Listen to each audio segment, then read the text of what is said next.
So now it's my pleasure to welcome Dr. Shirley Nash Weber.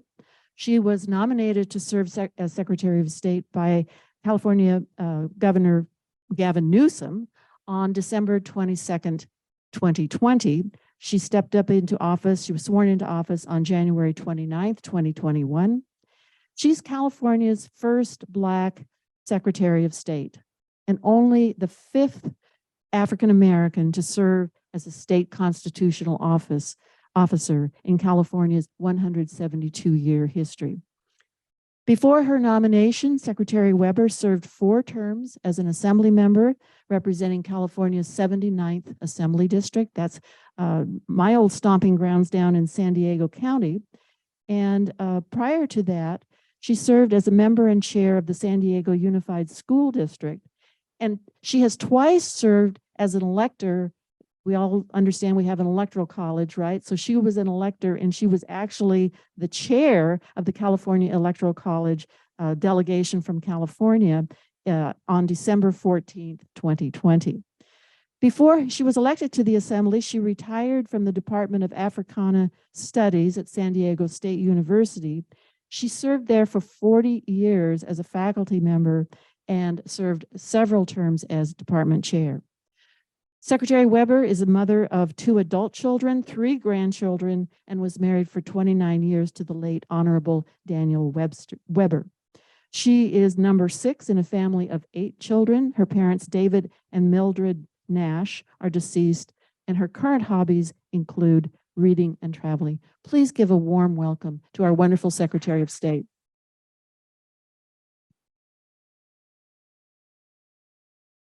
Thank you very much, and I'm really honored to be here with you. You know, it's hard to get education out of your blood. You know, when you've been in the system so long. I remind people I started teaching when I was 5 years old on my mother's back porch when we lived in the pueblos of the projects of Los Angeles. And probably the best Christmas gift I ever got was a chalkboard.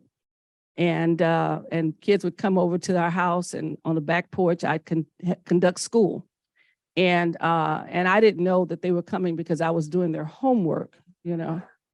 But nonetheless, it was the beginning of a love of watching people learn and participating in learning myself. And so I can't get, as one of the former educators said, I have chalk dust on my soul. And I said that once before, and the students look starry-eyed because they don't use chalk anymore.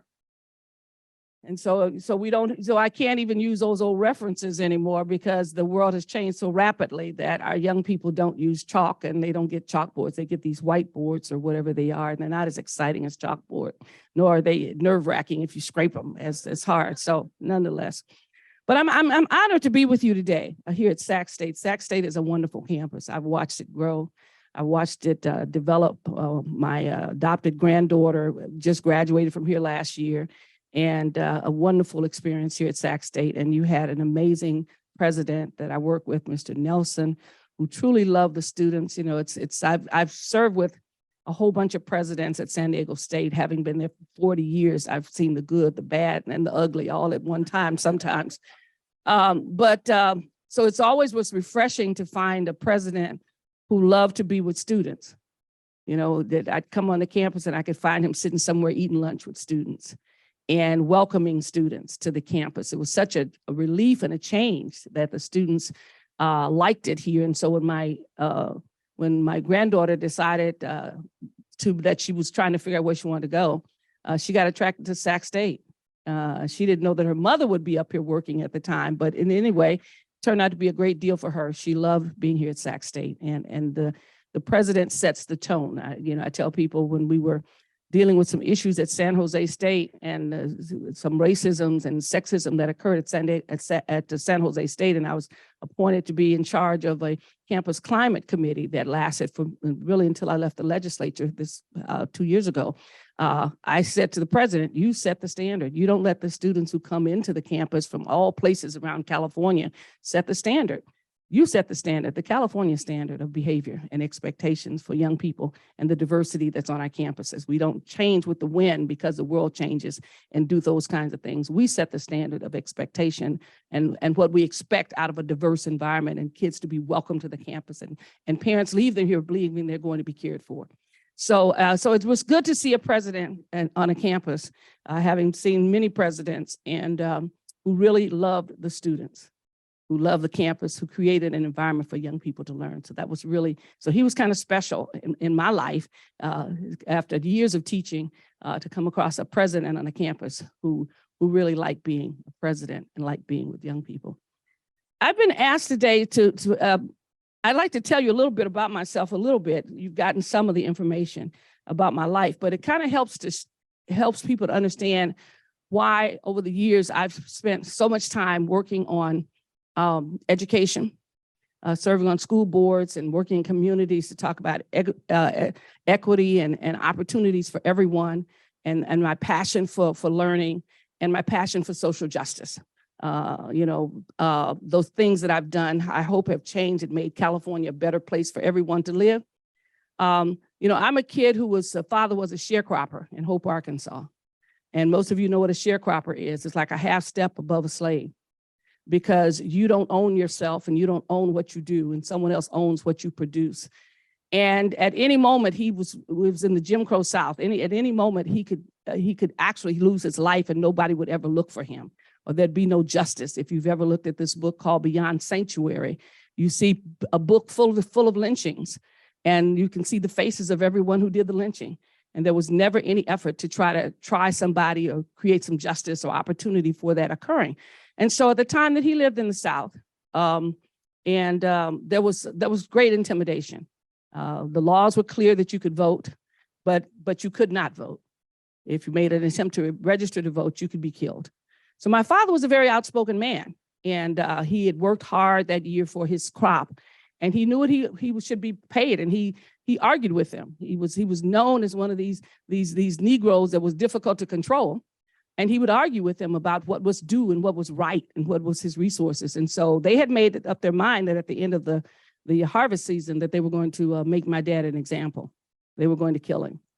And so my father had to be, he was a father at the time of 6 kids, those of us who were born in Arkansas. And so his brothers put him in a wagon, took him out, kind of like a movie, took him out of Hope, Arkansas in the middle of the night, took him to Texarkana, put him on a train and sent him to California, where my mother's mother lived in Los Angeles. And that was in August of 1951. And 4 months later, he had earned enough money to bring his wife and 6 kids to California. And so that's how I got to California. I was the youngest at the time. And that story was always a part of our history and our life, of my dad's determination to make sure that his kids had opportunities. He never got a chance to really go to school. So my dad could write his name, but that was about it. He learned to read a little bit more while he was in California, but he worked hard. He worked in the steel mills of Los Angeles, but they would not let him go past the 5th grade. So he went as far as the 5th grade. My mother went to 9th grade. But so he valued education, because he realized that at least he felt very strongly that his limitations of his ability to grow and to develop and those kinds of things was based on the fact that he had such a poor quality of education, that he fought every day and worked hard for his life, but he knew that education would be the key for his children.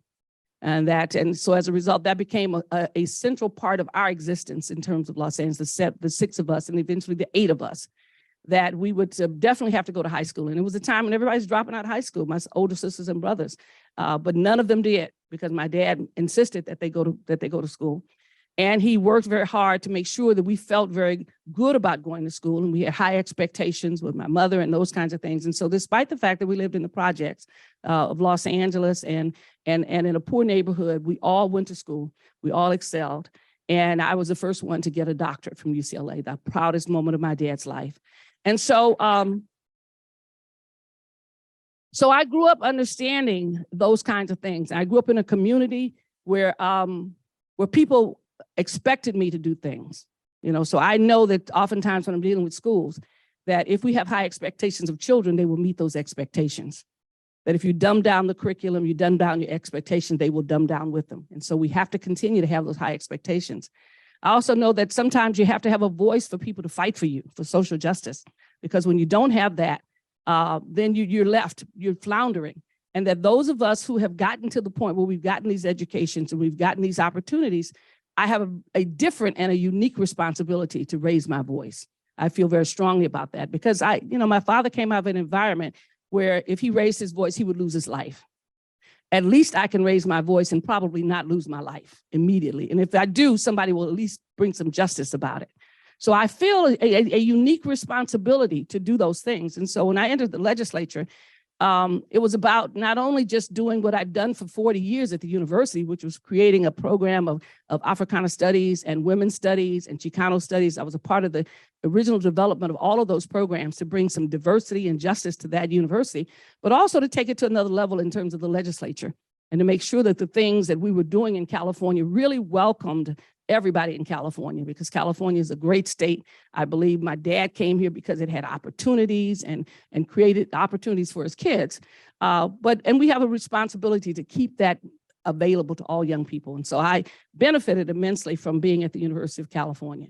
I could not have done what I've done in my life had it not been California's willingness to have an institution of education, the community college, the CSUs, and the UC. And so I ended up with 3 degrees from UCLA, and I only owed $1,250. Exactly.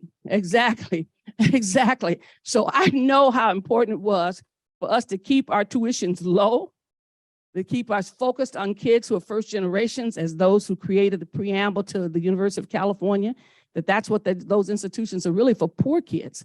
He felt the Stanfords and the Claremonts and the others and SCs were all for those who were wealthy because they had access. But it was the poor kids of California that was going to make California. And when you think about it, when you think about how California has grown and prospered, it's really our community colleges that are free almost and our CSUs. Every kid in California really has a chance if they choose to. And so we have to continue to create those opportunities. So my past comes through that vein in much of my legislation, whether it's dealing with police and use of force, or whether it's dealing with reparations or whatever. It's really trying to raise those issues that people have tried to raise for years, but have never been in my position to do so, have never been in my position to be able to raise a voice and to be heard. And I have to admit that because I was old at the time I went to the legislature, I had nothing to lose. I wasn't climbing these ladders of success that I thought about. When you get a certain age, you can be kind of bold because it really doesn't matter anymore. And so, there's certain times in your life when you can do that. You can do it when you're a teenager and a kid in college. I believe very strongly because you don't have a mortgage, you don't have a wife, you don't have kids. You can be adventurous, okay? When you get to be in our age, and I'm 74, when you get to be this age, you can challenge anything, okay? You can move forward. Why? Because you've already done everything. What can they do to you? 74, there's nothing left to fear, really, so you're not going to get another career. In fact, I'm shocked that I'm in a new career, but nonetheless, it emboldens you to say that I've seen a lot in life. And you've tried the one way, you've tried a certain way, and you realize that it's a slow process. It's a slow way, and that you have to be faster and run faster at this point because otherwise the opposition is running faster than you, and you feel like you'll never catch up. So I encourage all of my friends who have a little bit of gray hair and a little bit kind of here, there, wherever, be bold. Be bold at this point in your life. If you don't be bold this time, you never will. That's the reality. You never will. So be adventurous, be bold, enjoy life, and make sure you make a difference everywhere you go. Don't be afraid to be bold. And so I tell folks, I think when I deal with my colleagues that were with me in the assembly, I said they had goals and objectives to become president or whatever. I didn't have those kind of things. In fact, they're shocked that I became Secretary of State, and so was I, but because that was not a part of my goal. My goal was just to try to make a difference, to raise some voices that hadn't been raised before, get people to do a few things that they need to do so that we can then continue to move forward rather than just stagnate around people wanting to feed themselves rather than feeding others. So with that in mind, I did a lot of things. And one of those things I did was AB 3121, which is a reparations bill here in California. You get frustrated sometimes And, my son would told me when I did the bill on lethal force, and I was the one who wrote the bill that you can't use lethal force unless your life is threatened as a police officer. You just can't be shooting people because you feel like you should. And I did that because my son came to me one day and said, "Mom, you and Miss Atkins got juice." I said, "Really?" Tony had been speaker, and then she's president pro tem. He said, "You two women got power in California." Said, "All these kids around here screaming about shooting people, and we need to stop some of this activity. We need to get this. We're raising the issue, but you two people got the ability to do it." And I hadn't thought about it. I said, "Okay." I told Tony, I said, "Tony, Kill said, we got the juice, girl." And she said, "Okay. So, we can do this." So it's been an interesting kind of a journey in that sense, because young people say, we're out here beating the bushes and, shaking the trees and talking about violence and this and this and this. But you old people sitting here on top of the juice, y'all can make it happen. And that was true. We could.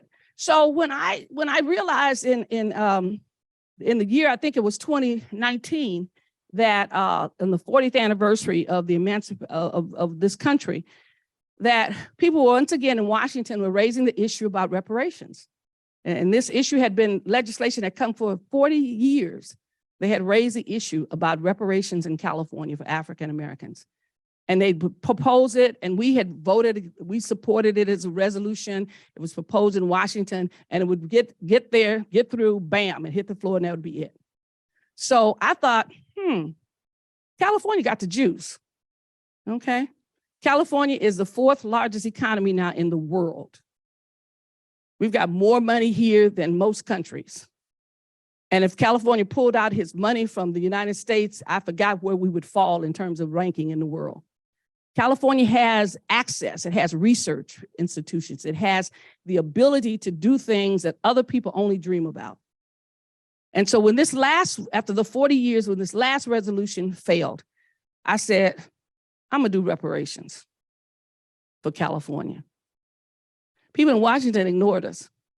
My friends in Washington said, "Oh, that's nice, whatever." And so they didn't vote with it. They didn't even give us recognition at some of the conferences in DC, but that was fine. That was good because it kept them out of our business. So I then just decided I'm gonna do reparations. And so my staff said, "Cool." So we talked to a couple of people in Washington, in Sacramento. And so I said, we're gonna do what they're trying to do in DC, which is to form a task force to really analyze and assess the impact of slavery on the United States, to impact that and to see what lingering impact it has, because we're in these cycles of up and down, up and down, up and down. We got voting rights and we don't have voting rights. We got this and then we don't have that. So we're finding ourselves struggling constantly. Our educational system continues to not really meet the needs of African-American kids, And so we look at this and say, evidently what we have done is not working.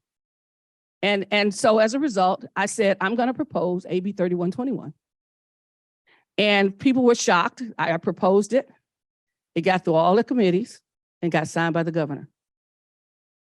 And everybody across the nation was like, what? California's going to discuss reparations and start talking about how we can change the dynamics and the road in which we're traveling for African Americans and maybe for others as well. And so it's been interesting because as a result of that, other states have decided to do some things. Illinois and some other places are looking at some of the issues that we've raised, that they're looking at how they can solve the problem aggressively. San Diego's foundation decided because of some of the reports of material that came out, they said, it is a shame that ownership in the Black community keeps going down rather than going up. And ownership for poor people is really their wealth, ownership of property. Most of us in this room are evaluated based on when we talk about what we're worth, it's probably because we own some property or some property's been handed to us over the years, because we don't consider ourselves wealthy people. But if you own property, you have the ability to buy and to loan and to do all kinds of things and to hand things over to your children in terms of giving them a little bit of wealth that you've amassed. So San Diego its foundation now has a whole program that starts looking at how can they begin to help people who are working and who have income and what have you, get the first down payment to get some way in which they can, working with banks to actually own property. rather than redlining and making it impossible for them to own. How can we work to do that? And how can we assess ourselves in the process? So as a result of AB 3121, the task force was formed, the task force that deals with reparations. And I'm not sure if any of you had a chance to see what the task force has done. But it began, and so I didn't do any of the appointments because I formed the legislation, handed it to the governor because it's his task force. And so the task force had members appointed by the governor, by the president pro tem, and by the speaker. So it's a traditional task force at the state level. And there are 9 individuals on the task force. And their job is to begin to probe and to analyze and to examine what issues and policies in California that we would need to address in order to basically respond to the issues of reparation. Now, one of the things that's interesting is that reparations in California, in the nation, is not a new concept. There are many who've received reparations over the years. Some received reparations for things that we didn't even do as a country to them, but we felt that needed some relief in terms of providing some opportunity. There was going to be reparations when slavery ended in 1865. And it was called the 40 acres and a mule. And what they had decided was to give land to those who had been enslaved, to give them a start so they could begin to grow and develop. And so they were going to give them 40 acres and a mule. They never got the 40 acres or the mule because the government decided that instead of giving the money to those who had been enslaved, they were going to give the money to the enslavers that paid for their slave that they lost. Because they said, oh, they had slaves, so that's their property, that's their wealth. So we'll pay them X amount per slave that was let free. And so those who were enslaved got nothing. Those who had been enslavers and who had basically amassed wealth based on their land and their property and their crops actually got money. And they got the money that would have normally gone to those who had been enslaved. So there was never any reparations made or any effort to really change or to create opportunity for those who had been enslaved. Even in many of the acts that talked about land and movement west and those kinds of things, made it impossible for any one African-American to apply for the land. So they were never included in any of the land activities and land acts that occurred as people moved west to the various kinds of states.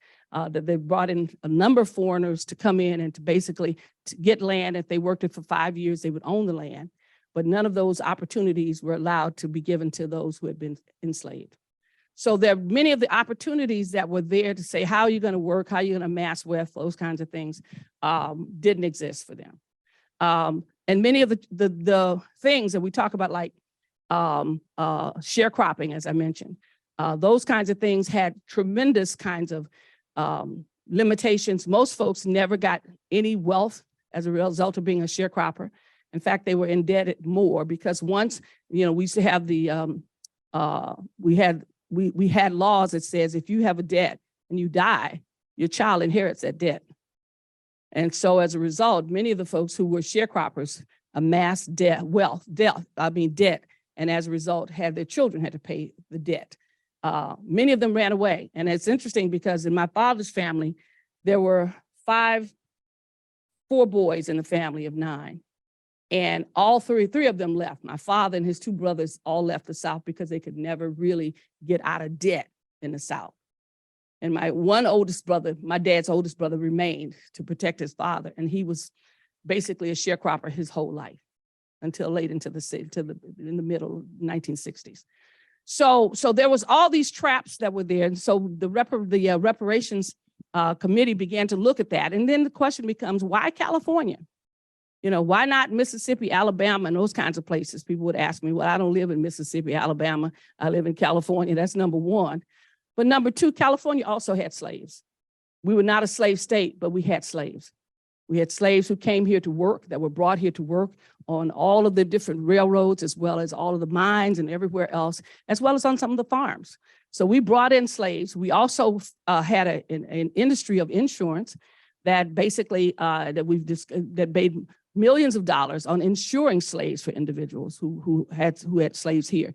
So in Sacramento, it's interesting, in this area here, there was I forgot the name of place, the Negro Bar or whatever it was called. Yeah, all of that, a lot of that area up there had slaves in those areas that worked on various cases and various farms. And so we've had folks who brought us material on different families and different groups that lived in different places and how they were segregated in terms of the where they lived and the work that was there. So we have evidence that, that slavery fueled California.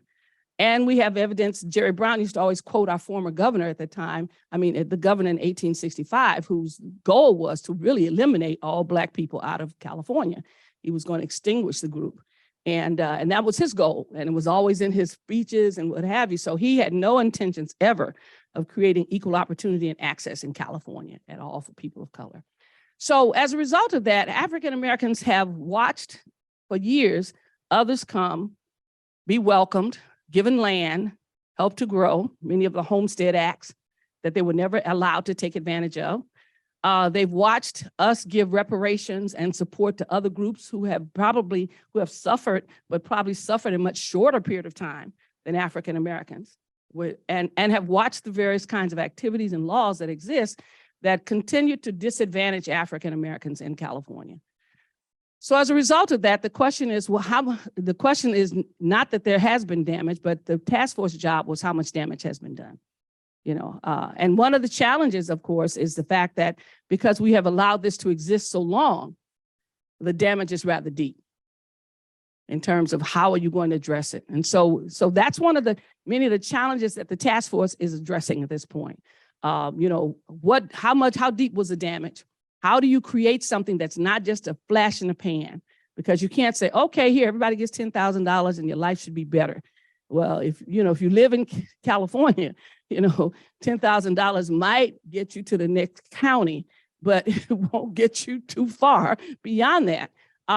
So how do you then try to create systems and identify those who are eligible for benefit, for whatever may be opportunities that are there? How do you begin to create a system that opens up these opportunities for individuals? How do you deal with the banking system, and how do you work with them to make sure that there's adequate fairness in banking, that there's not redlining and people have the same opportunity to borrow money and to do those kinds of things and to create businesses? How do you create business opportunities for individuals who traditionally were not allowed to establish businesses?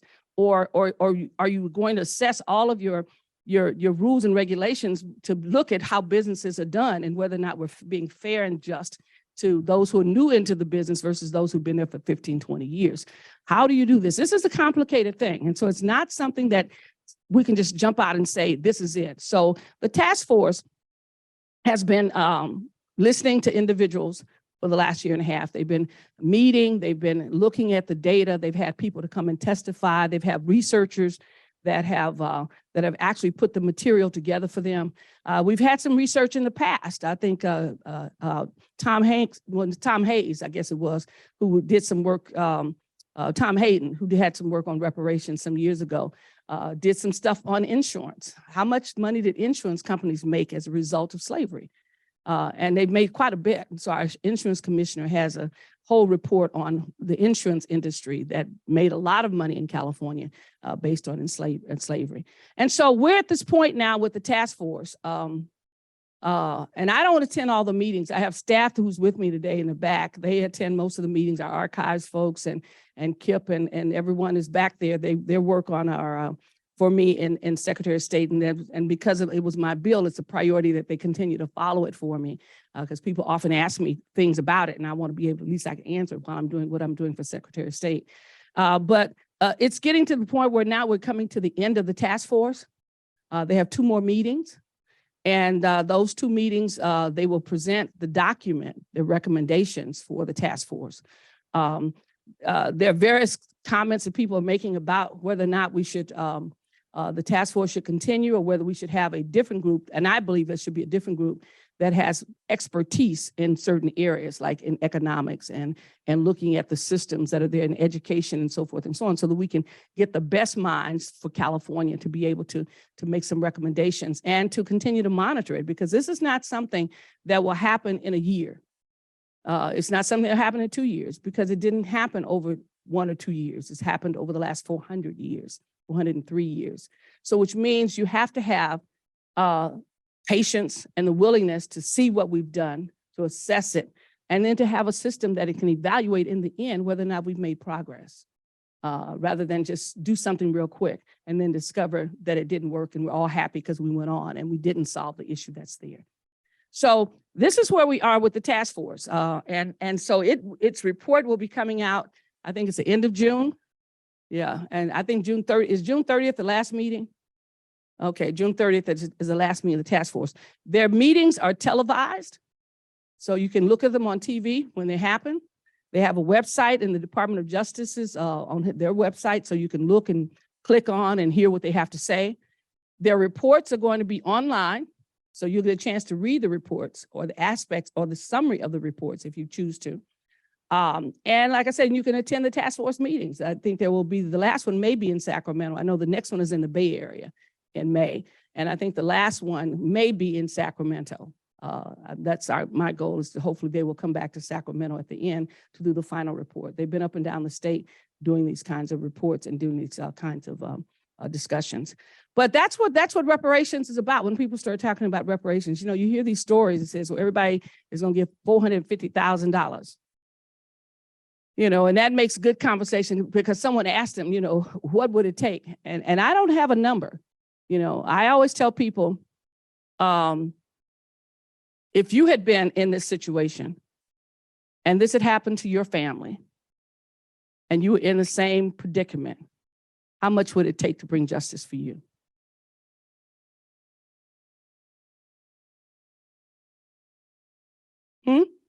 A lot. Yeah, how much would it take to bring justice for you? Because one of the things I was telling someone, and we've been looking at and trying to define, one of the things that, and then I'll stop and let you guys ask questions. One of the things that became an issue with the task force is who would be eligible, what persons would be eligible for this. And some saw this as a global thing, and it is global, but I don't think it's California's responsibility, okay? Some saw it as a global thing, so there's like any Black person walking in California should be given something, should be given reparations. But the harm to everyone hasn't been the same.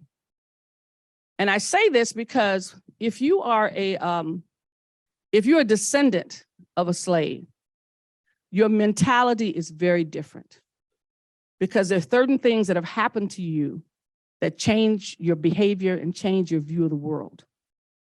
You're raised differently. The level of fear factor is great.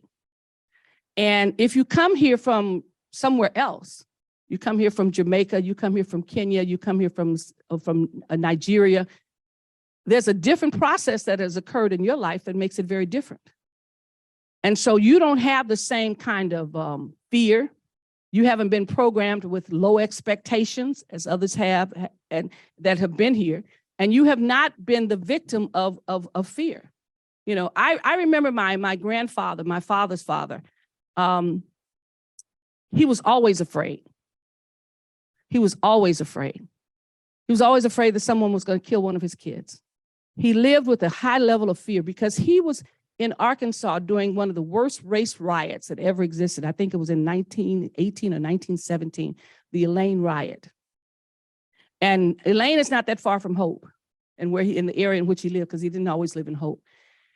And in the Elaine riot, they talk about the fact that people were hunted down, that what happened in the Elaine riot was the people who were sharecroppers got together and decided they were going to start a union to bargain for their wages and to bargain for the money that they felt they owned. And so they were talking about it amongst themselves, and they met one night at a church to talk about this. And the rioters came through and burned the church down and all the people in it. Then they spent the next 2 or 3 weeks hunting people in the fields and shooting them down. So they don't even know how many people were actually killed in the Elaine riot, but the fear factor was enormous. Now, this was the time that my dad was born in 1918, you know, and so as a result, his father grew up with his kids in the shadow of the Elaine riot. And my grandfather was always afraid.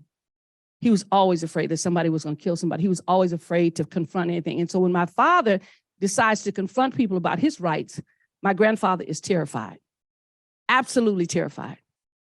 And his whole life, he lived with a kind of a bent spirit, okay?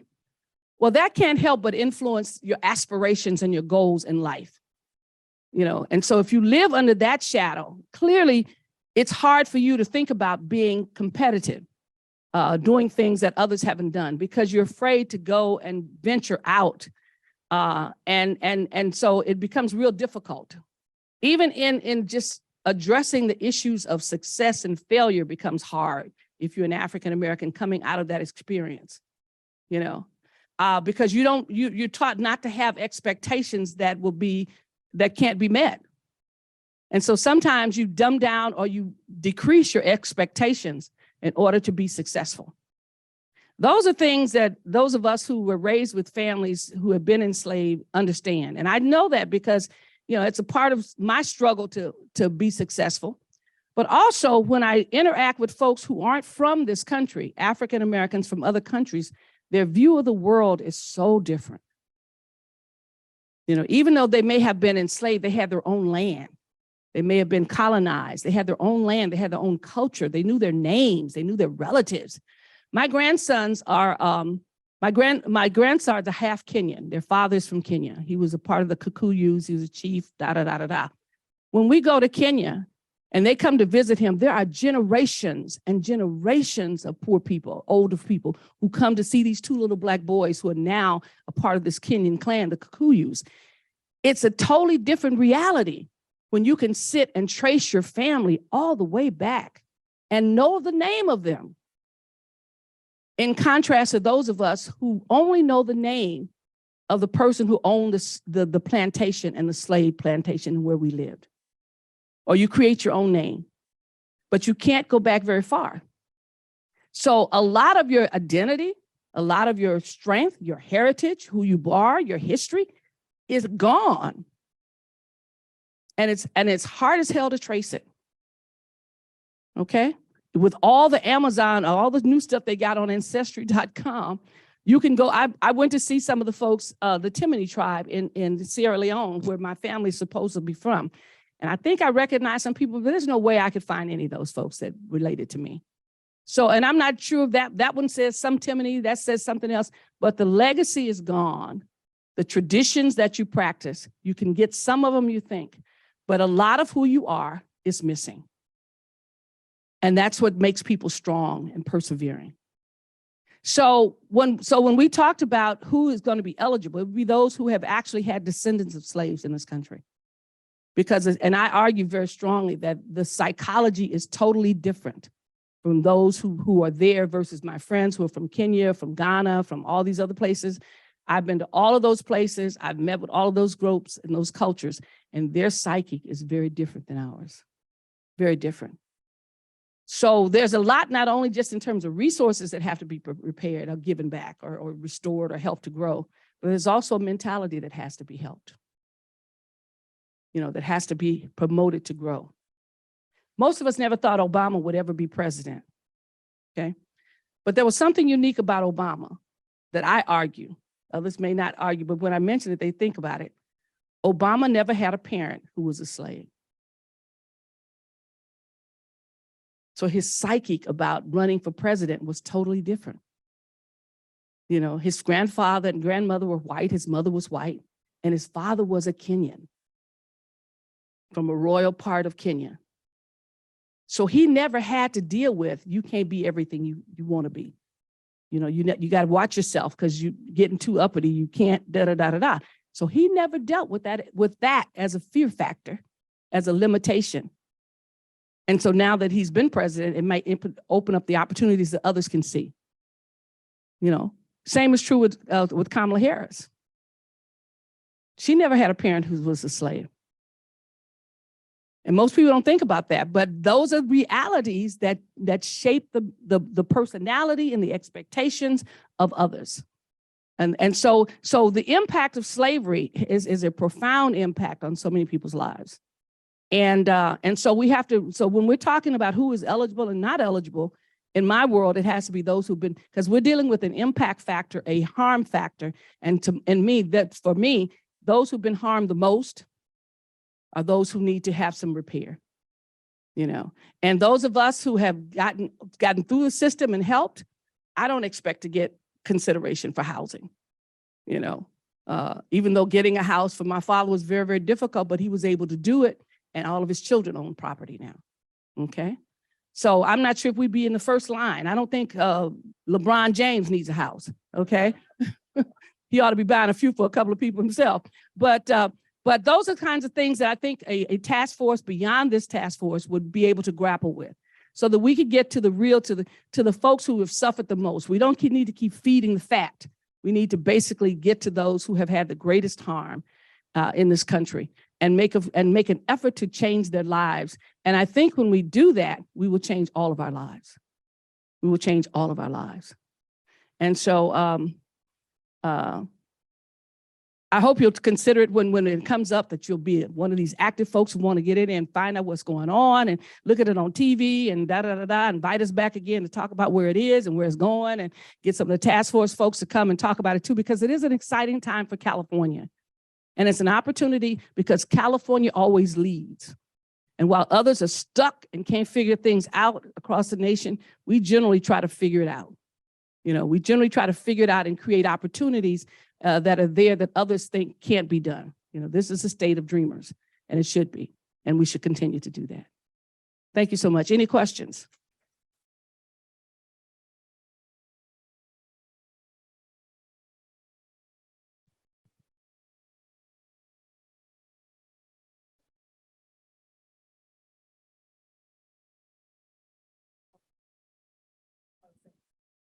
Hello, I have a question here from Zoom from George. I'm not sure giving money to people will improve their lives. I wonder if we should be giving money to improve the facilities of the minority prominent schools and increase the salaries of teachers at these schools to 1.5 times that of the other schools.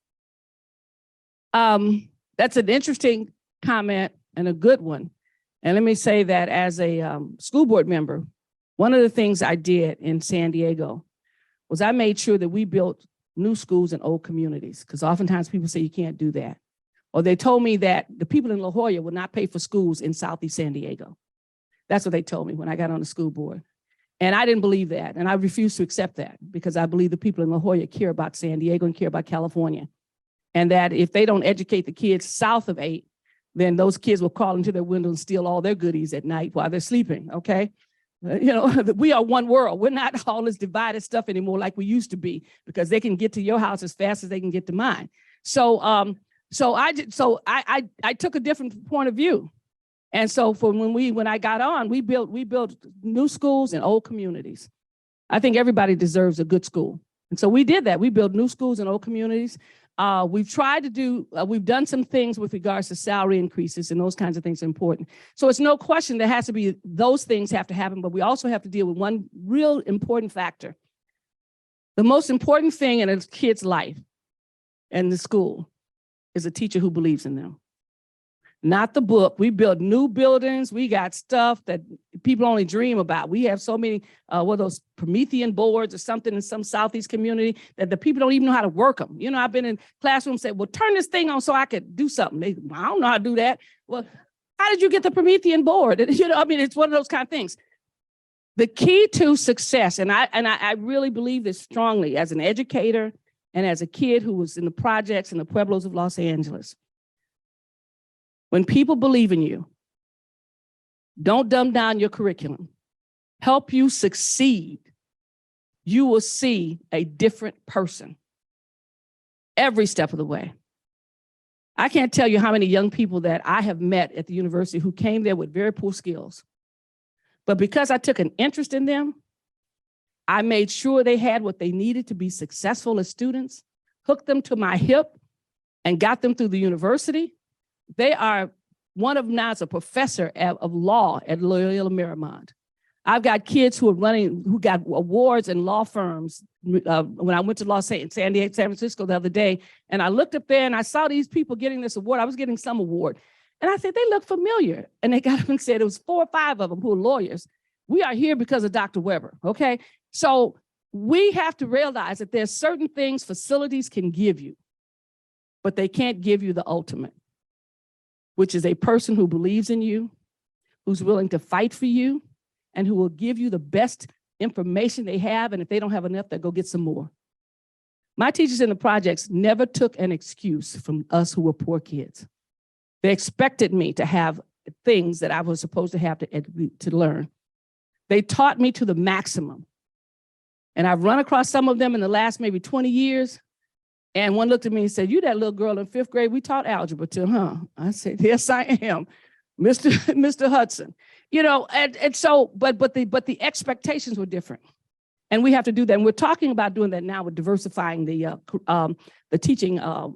teachers now, because I was in a workshop last week about that. And trying to make sure that people know that you're the most important person in this whole school, the teacher. Not because you're paid more. We need to pay you more, no question. I don't ever argue about paying teachers. But we got to get the right people who have the right attitude and the right perspective. And when you do, you can change the world. Yes. Hi. Well, first off, I deeply appreciate your distinction on what now? Oh, close to my mouth. All right. Okay. I deeply appreciate your distinction on who is deserving. All right, with the slave lineage and that type of thing, and of course they should be the priority. But there's this other little bug buzzing around my head that is thinking about folks who might have been immigrants early, or some time ago, be they Jamaica, Ethiopia, whatever, who were also victims of redlining and all the other injustices that are out there. Shouldn't there be some consideration for them as well? There might be. And I think what we were talking about, who are you going to serve first? Who are you going to serve first? And the assumption is if we serve those folks first, that they will help the others as well, that it will open up opportunities for them. But if you open up the door to everybody who comes in here, and you discover that you've got a population that come in with a different mindset, and they're going to be the first one in line. We see this every day in our communities. The first ones in line, from different places, and their families were brought here as refugees or whatever it may be. And those folks oftentimes have quite a bit of education, but they're victims of some political system that didn't go right. They're the first ones in line. They're the first ones who know how to apply for the scholarships. And then go on. And I've seen the transition that happens, and that kid whose parents have been in that projects forever, or on that block forever, who've been the victims of a whole lot of stuff and didn't get a good education themselves, and blah, blah, blah, blah, blah. And they don't get anything. Exactly. And they don't get anything. And so we've in San Diego, because I'm on a whole bunch of different committees for scholarships, we've had to actually, in some of the communities, do these scholarships for Latinos, for African Americans, for this or that. I have to say, we have to have some scholarships for those who are the descendants of slaves. And people say, what? I said, look, we've got all these scholarships, and they're given to our kids who are immigrants and so forth, and they deserve to have some of that stuff. But the kid who has traditionally from kindergarten forward, who has had low expectations, who the community wasn't functioning well for them, and all these kinds of things, they didn't even apply because they don't even have that in their mind to basically do those things, you see. And so we have to be sensitive to the impact of that. The others come in and they're here looking for a better life, no question. We weren't looking for a better life. Nobody expected the life to get better for us when we came here. We were kidnapped and brought here, and that's a totally different reality. One more question up here. I recently read that San Francisco has moved ahead with their own reparations commission and are planning and moving into even talking dollars at this point. What do you know about that? Very little. I know what you know. They haven't asked me about it, and that's fine, because see, I think the good thing is that bringing up this issue of reparations has empowered other people to start looking at what they do. And San Francisco has known for a long time that, if they've overpriced everything, they've priced people out of market. Poor people used to live there can't even get close to San Francisco anymore. Don't talk about people of color. I think San Francisco might be at 1% Black or something like that, some ridiculous low number. And so they're asking themselves too now, what can we do in San Francisco to make this a place where people of color can come back, because they're not there now. And so I think that's wonderful. I haven't even ventured to their conversation. I've only read about them. They're like so many other cities, and Los Angeles has one too. Los Angeles has a task force. And I think it's a good thing, because it has sparked a conversation that people didn't think could ever happen. You know, for 40 years, we put this resolution into Washington. Washington throws it in the trash. They say, thank you very much, and they move on. And then all of a sudden, California says, hey, we got a task force. We got a mission. We believe we can do this. And everybody starts looking around and says, whoa, we don't have to wait for Washington. You know, we'll die on the vine waiting for these people. You know, we can do these things ourselves. And so we're finding not only that, but up and down the state. I've been called from folks in New Jersey and all around who are actually beginning to take up the task of asking, what is the policies and things that we're doing that have had an adverse effect on Black communities? And the reality is, if it has an adverse effect on that community, it'll have an adverse effect on any poor community in the nation. Yeah, so I think it's a great thing. It has sparked a lot of conversation and a lot of movement. I just want to thank Renaissance and thank you for coming here and talking to us about this. I just have a question about the goals of the task force. Is it strictly monetary, or are there goals? Or are they also looking at either not direct monetary, like putting money into tuition forgiveness, things like that, or non-monetary as well, as in housing or dealing with policing, dealing with mass incarceration, those issues? All of those things. And does it go? How does this work? Will it eventually go through our illustrious proposition system, or will it go through the legislature? Let's hope not. You're absolutely correct. It's all of those things. And in fact, the task force, people have tried to themselves, not the task force, to quantify it. You know, how big is this problem? Blah, blah, because people want to know. They have this question. But they have not said it has to be monetary. In fact, monetary is probably low on the list. Because because you just don't want to hand out money and then it doesn't do enough. You know, you can't say, well, we're going to go 20,000, 30,000, all those kinds of things. Then all of us have done and we just move on. But it is looking at things like free university tuition. Like we've admitted, in our Native American population, and one of the things that happened recently is that we will admit every Native American who qualifies for the University of California for free tuition. You know.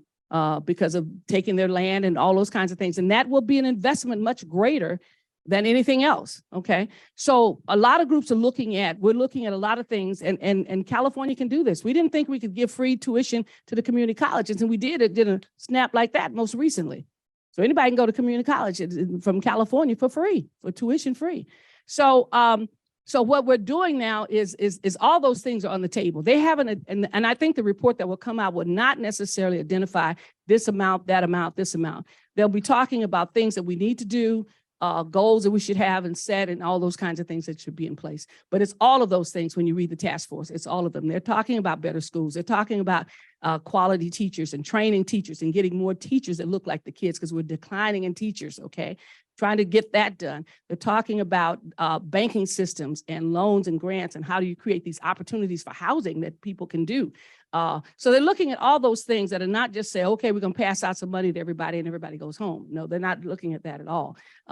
And they're looking at the how do you create systemic change and how do you help people get certain kinds of things. Yeah. Okay, Dr. Weber, I have one question over here from Zoom. This is the last question.